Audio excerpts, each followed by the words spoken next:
গণমাধ্যম প্রতিষ্ঠান কর্মচারীদের যথাসময়ে বেতন ভাতা দিলে সাংবাদিক কল্যাণ ট্রাস্ট করা লাগত না বলে জানিয়েছেন তথ্য উপদেষ্টা মাহফুজ আলম। শনিবার দুপুরে ভবনে বাংলাদেশ সাংবাদিক কল্যাণ ট্রাস্টের পক্ষ থেকে অসুস্থ ও অসচ্ছল সাংবাদিকদের মধ্যে অনুদানের চেক বিতরণ অনুষ্ঠানে এ কথা বলেন তথ্য উপদেষ্টা। বলেন, গণমাধ্যম সংস্কার কমিশনে যে সুপারিশ দেওয়া হয়েছে তা মেনে চলার চেষ্টা করবে সরকার। সাংবাদিকতা পোশাকে আরও মানসম্মত করতে তথ্য মন্ত্রণালয় কাজ করে যাচ্ছে বলেও জানান তিনি। এবার মোট ৩৭৪ জন সাংবাদিক ও মৃত সাংবাদিকের পরিবারকে ১,৯৩,৯০,০০০ টাকা অনুদান দেয় বাংলাদেশ সাংবাদিক কল্যাণ ট্রাস্ট। সাংবাদিকদের কল্যাণে ট্রাস্ট সবসময় কাজ করে যাবে বলে জানান বাংলাদেশ সাংবাদিক কল্যাণ ট্রাস্টের ব্যবস্থাপনা পরিচালক মোহাম্মদ আবদুল্লাহ।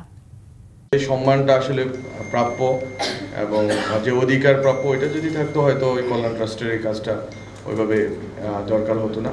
ঢাকা শহরেই আসলে সাংবাদিকদের একটা মানবেতর জীবনযাপন করতে হয়, এটা আমরা জানি। আমি নিজেও সাংবাদিকতার জন্য চেষ্টা করেছি, তখন দেখেছি যে 10,000, 11,000, 12,000 টাকা বেতনের কথা বলে। তো ওই 10,000, 12,000 টাকা বেতনে সাব এডিটর বা এই যে নিউজ রুমে কাজ করা, এই জিনিস দিয়ে আসলে বাংলাদেশে এখন ঢাকা শহরে একটা ফ্যামিলিতে দূরে থেকে একটা ফ্ল্যাট ভাড়াও পাওয়া যাবে না। তো আসলে এই বাস্তবতার ভিতর দিয়ে কল্যাণ ট্রাস্ট কাজ করছে। কল্যাণ ট্রাস্টের হয়তো 3 মাস পর পর একটা অনুদান বা সম্মানের ব্যবস্থা করতেছে।